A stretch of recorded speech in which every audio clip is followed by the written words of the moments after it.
The Republic of Kenya, Jamhuriyat al-Kenya. The Republic of Kenya, Jamhuriyat al-Kenya in Arabic, Jamhuri ya Kenya in Swahili. Well,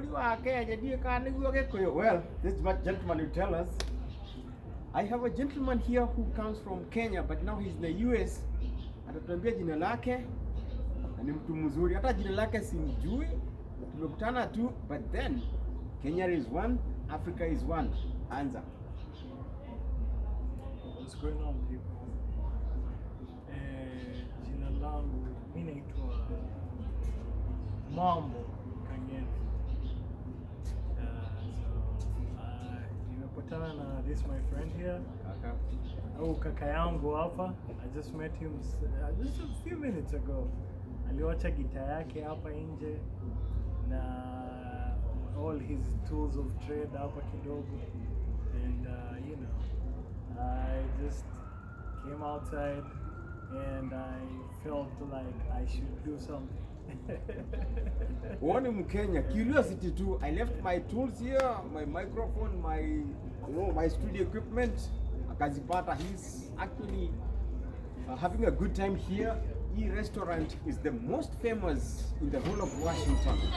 It's called Rafiki Restaurant. Iko katika town ya Kent, which is just an outskirt of Seattle. Now, gentleman Kang'ethe, Kenya ulitoka sehemu gani? So, mimi personally nyumbani nimetoka mahali kunaitwa Kabete. Nyumbani nimezaliwa Kabete, lakini nilishani kwetu.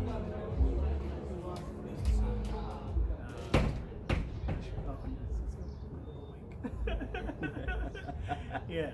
So, pale Kabete, Lower Kabete na Geshagi Nakuru pale 58, na ni watu wangu. Sitaki tufuate vile interviews za kawaida inakuanga hapa eti ulitokea wapi, ulifanya nini. Kenya ulikuwa na kazi, au kama ulikuja hapa kimasomo utatuambia. Kama ulikuwa unafanya kazi fulani Kenya, ulikuwa unafanya kazi gani, na utenda kazi wako Kenya ukilinganisha na hapa inakuwaje? Yeah.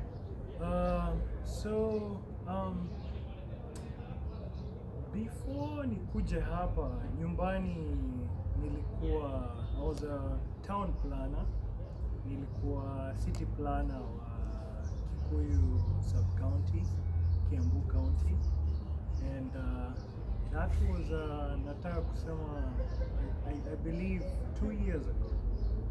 And of course sasa vile nilikuja hapa I could not exactly, singeingia kwa ile kazi nilikuwa nafanya as a city planner, because kuna zile vitu nafaa kufanya before you qualified hapa. So nimekuwa nikifanya, you know, nimekuwa kwa various fields since I got here, fields that has correlated na what I used to do, but so far so good. Nimekuwa nikiji-align. I'm trying to get back to my field of profession. Naingia nafanya masters yangu sasa hivi city planning, so most probably or God willing naweza ingia kanjo ya huku pia, nitakuwa city planner Kent, Washington, Seattle levels. Nashukuru. Hey! Buda! Yeah. Nakuvulia kofia. Nimehangaika sana. Marafiki zangu Kenya watakwambia, hapa Marekani watakwambia, nimepata matatizo sana ya kuweza kupata mtu ambaye anaweza kutupatia utaratibu kabisa wa ujenzi. Asanti sana. Mtazamaji wangu, hata nitasimama. This is my biggest surprise of all time. This is a Kenyan professional who I was looking for. Aweza kutueleza utaratibu of, say, change of land use in Kenya, and preferably akue kwenye Kiambu County, and then approvals za ujenzi, building approvals, kwa sababu hata hapa Seattle watu wamefanya kazi kwa bidii sana, wameweza kusave pesa kidogo, huo umetuma pesa Kenya na waweze kufanya ujenzi, imewashinda. Haijawashinda, imefanywa kiholela tu. Baadaye maofisa wa utekelezaji wa City Council ya Kiambu wanakuja wanasumbana sana nao. Hebu tueleze change of user. Okay. So I think sasa nitakuwa professional kidogo, kwanza nitoe miwani ambapo utasaidia Wakenya walioko jimbo hili, walioko kwingine na walioko Kenya. Change of user of land. Okay. Imetusumbua. Tueleze. So nitaongea, I'll speak for Kiambu County because hapo ndio nimespend most. That's where I've spent that's where I've worked my whole career, tuseme miaka 5 hivi before I came here. Because how it goes, mambo ya approval ya county huwa ina vary depending on the county kwenye umetoka. So as per Kiambu County, so as per Kiambu County, tuanzie na, so for instance you want to put up a house, unataka kujenga nyumba, assuming residential flat. The very first thing you should do, Kiambu County, we have an online platform inaitwa EDAMS, Electronic Development Management System. So huku ukicompare hata, because I've been here, nimejaribu kufanya orientation na county ya huku Seattle, it's actually, we are very advanced, and I want to give credit to Kiambu County and Nairobi County because they're the only 2 counties zenye ziko na ile platform ya online. It was designed to eliminate mambo ya corruption na kufanya efficiency ya approval ikue much quicker and much easier kwa mwananchi wa kawaida. So pale nyumbani, if you're in Kiambu or Nairobi, all you need to do is unatafuta kama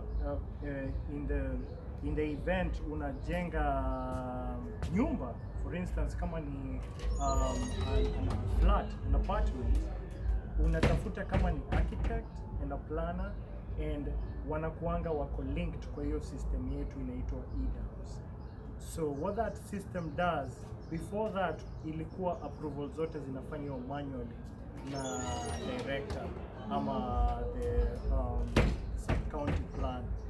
So they did away with all that, ndio uhakikishe mwananchi wa kawaida akikuja hakuna mahali utakuwa unapigwa chenga, unapata plana amekuambia kufanyia approval, alafu 2-3 months later ukirudi kwa ofisi unapata ali transferiwa and your plans or your plans were not approved. You understand what I'm saying? Yeah. So what happened is with the EDAMS, saizi imeweza ku-eliminate hii maneno yote ya mambo ya mtu ukipata kwa ofisi anakuambia atakufanyia kazi, they have to prove that they've done the work. So this is how it goes. The first thing ukitaka kujenga nyumbani, you want to make sure that umelipa land rates. So unalipa land rates pale. I'll give you an example of mi nilikuwa planner wa Kikuyu sub-county and Kabete sub-county. So the first step ni unaenda pale kwa Kanjo, kuna kuanga na ofisi inaitwa ya lands, utapata department ya what do you call it?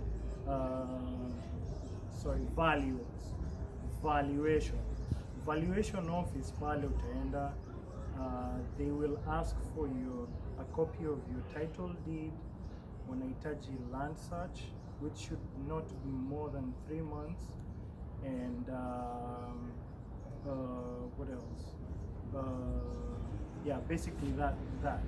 wanahitaji proof of ownership which is either certificate ama title, na ukue umefanya search. They need a search that is a recent one, not more than 3 months. Ukienda pale unafanyiwa hesabu ya rate zako kulingana na the stipulation by the county code. Kuna wanalipishanga I think per acreage, of course depending on what you have put on the ground, depending na ile land yenye shamba yako. You know, if it's a commercial plot, rates zitakuwa different na a residential plot or agricultural land. So that's the first thing you want to do.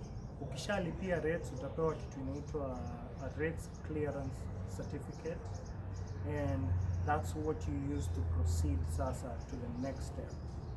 So you're putting up an apartment. The next thing you want to do is look for a city planner. Nyumbani huku wanaitwa city planners, nyumbani wanaitwa physical planners.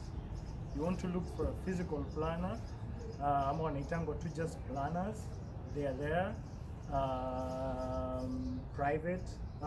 They have private planners everywhere, or you could just talk to one of the people in the offices. Most of the planners for sub-county offices, they're usually qualified planners, so they can assist you with the same. So kazi ya huyu planner itakuwa assuming land umenunua, because most of the land that people purchase na prospects za kujenga huwa iko under according to the county, it's still under agricultural use. So the first thing you want to do is something we call a change of use. Na kufanya change of use, this is basically niwaelezee na layman term, ni kuomba ruhusa kwa county, because all of this land is owned by the government, so whatever you want to put up lazima kuwe umeapproviwa na county, because after lease yako imeisha, hii shamba huwa inarudishwa kwa government. As per the laws in Kenya, after lease yako expire, huwa as per the code, the first person that should be given priority who reclaim your land is the previous owner, but the government has a claim on that land. So for instance, kama uko na shamba umenunua, iko mahali, iko somewhere close to say a market or something, and the county deems that land as somewhere they could use to expand, tuseme kama ni soko, they have a claim to it. But according to the law, wewe ndio unapewa first priority. That's besides the point. So back to approval, tunaongea juu ya approval process. So the first thing you want to do, ukipata planner anafaa kukufanyia change of use, which is now requesting for permit kutoka kwa county. You are trying to ask for permission to change the use of the land from what it currently is, and more often than not inakuanga ni agricultural, and you're trying to turn this into a residential multi-dwelling. That is basically what we call flats, into a residential multi-dwelling. So you get to a planner, and ndio waweze kukufanyia hii kazi, there's something they should do that is called planning brief. So a planning brief basically itakuwa ni report huyu planner atafanya. Atakuja to the proposed site where you want to put up your development, and he'll take some pictures. Atafanya report ya kuonyesha access ya hiyo plot yako inakaa aje, stima inatoka wapi, maji unatumia wapi, sewage reticulation inatoka pande gani ama unapewa na nani, and all that kind of So all of this is is to prove to the county that this specific piece of land ina deserve kuapproviwa kupewa status or rather kukubalishwa put up units, which is flats. So for a planner to be able to do that, he will ask for, I believe, 4 documents. And number 1 is a proof of ownership certificate, a title in land. You need a current land search, not more than 3 months, and this is as per Nairobi and Kiambu County. Land search, and kuna kitu tunaitanga RIM ama survey map, and finally is the rates clearance certificate. Hiyo ni ile nimetoka kuelezea just previously, that you acquire from lands, or rather the what did I call it? From the sorry, but it's basically ukifika kwa county, kwa Kanjo, kuna department ya valuation zake, valuation office. So unaenda kwa valuer's office, and that's where you get your land clearance certificate. Usitake kutumia mabroker. Kuna kuanga na mabroker wengi sana huko Kanjo. You meet people that will tell you watakusaidia na kuclear rate, waende wakuambie wamekalkuletiwa land rate yako imekuja. These people, and this is by experience, that have been there and they've met crooks. When you wamekuja wanakuwa ni kama broker. Land rate tunakuja anakuletea title, because that's all we need, and the search unakalkuletiwa rates zako zinakuja maybe up to like say 20-30,000, but then our broker atakuja aongezee pesa yake akwambie it's up to 50-60,000, sometimes even 100, and you know, so that to get the clearance. So that's how they earn their living. So Mimi, I would encourage you, and having worked in the system, I can tell you for a fact, most of these things, most of these troubles, lazy hasara that people incur, you could avoid that by wewe mwenyewe personally going to the office. If you're not available, you go to diaspora like the rest of us.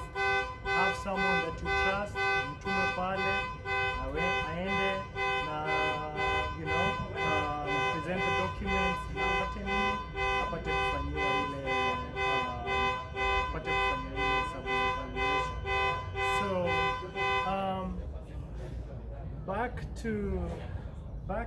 back at the ranch. So we were talking about the physical plan. So those are the 4 documents zenye planner atakuitisha. So from there, the first thing that the planner will do inaitwa site visit. Planner atakuja kwa site yako, and he'll come and do his evaluations or her evaluations.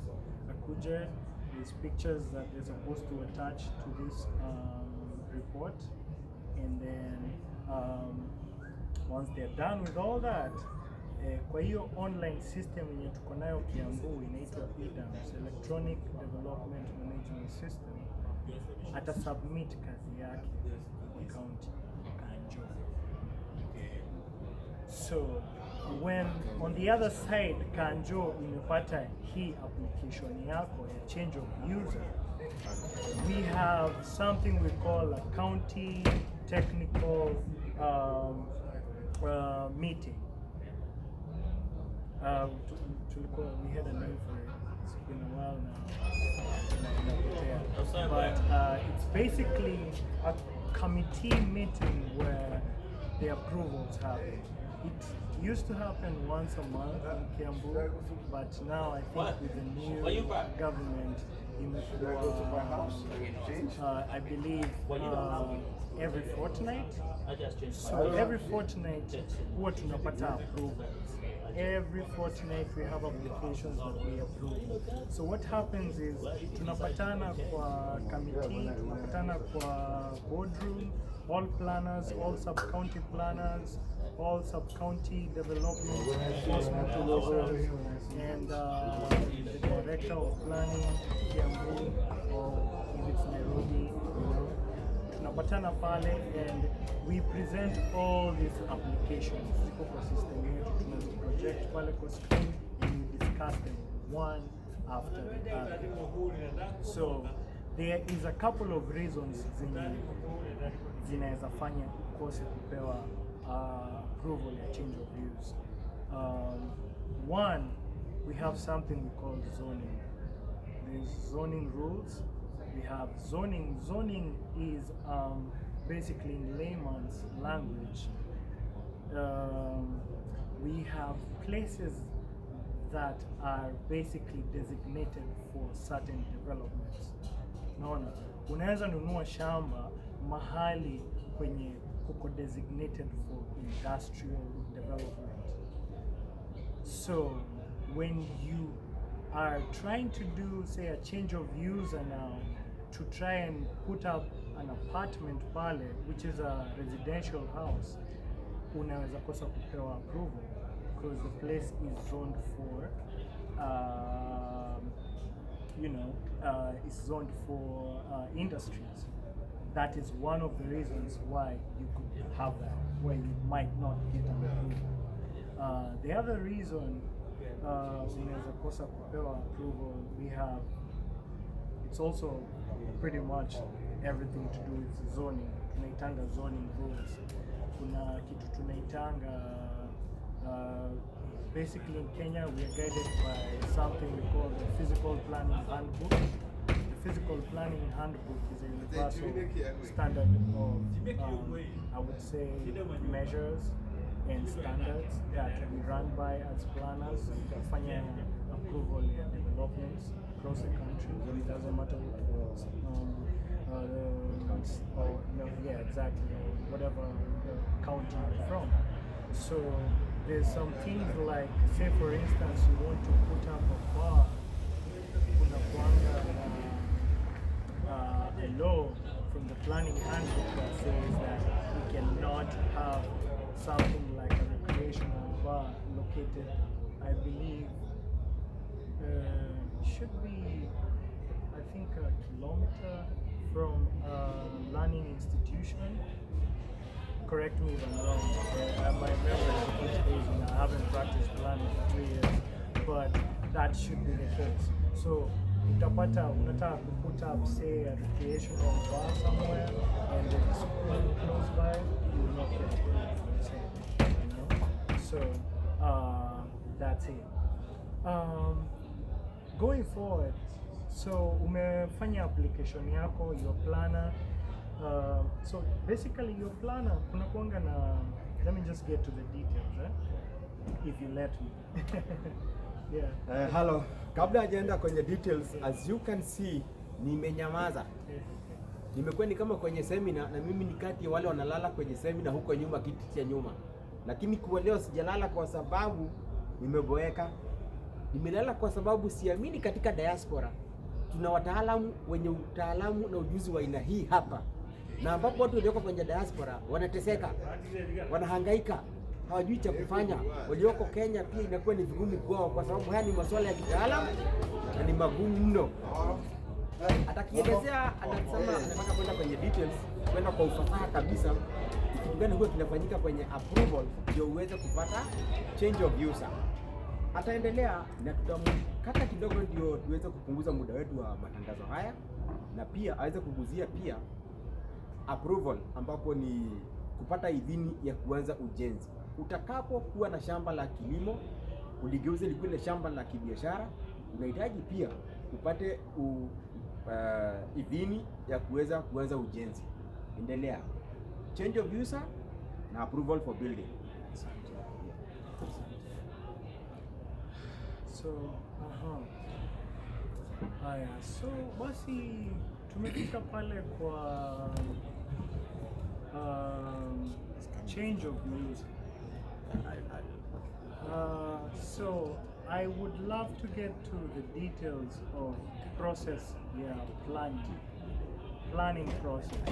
Because nyumbani, I believe from my experience, sio watu wengi sana wanaelewa kazi ya planners ni gani.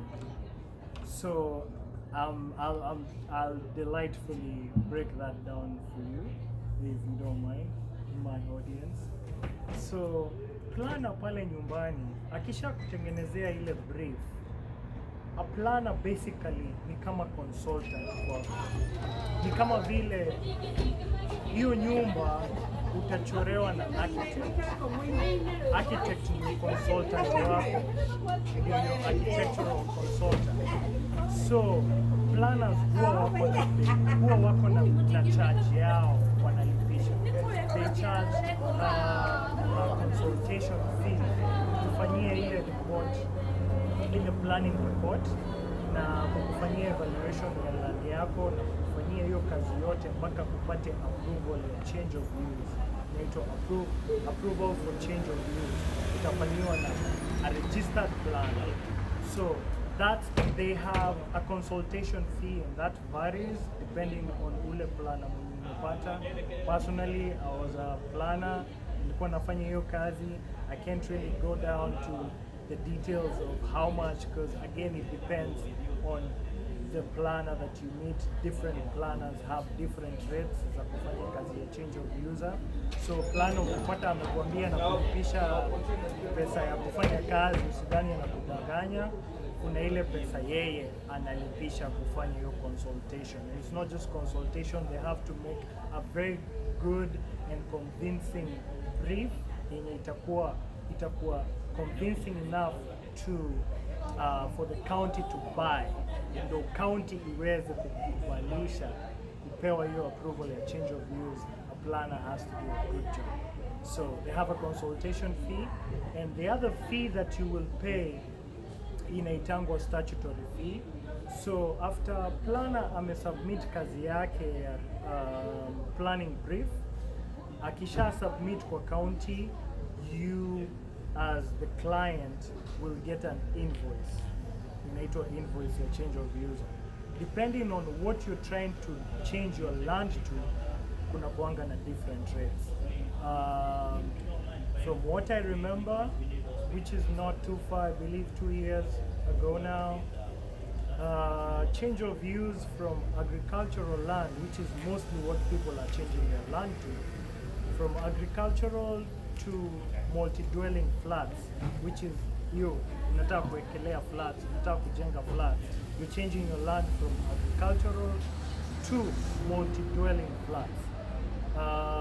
Last I checked was around I want to say ilikuwa kama 60,000 to 70,000. That is the official statutory fee.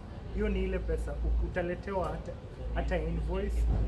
Your physical planner, whoever you consulted, the planner you consulted when you made a change of use, should be able to give you the same, a printed document, invoice ya change of use from the county, and that's how you would gauge, utaweza kujua huyu planner anafanya kazi yake. Yes sir. Okay. So that's it. If you're trying to do a change of user from agricultural to say a commercial, ama ingine huwa tunaita business come residential, that is business come residential ni tuseme unataka kujenga flat but hapa chini unataka ikuwe maduka. Hiyo inaitwa business come residential. It's a bit more expensive than the change of use from agricultural to residential. Okay. So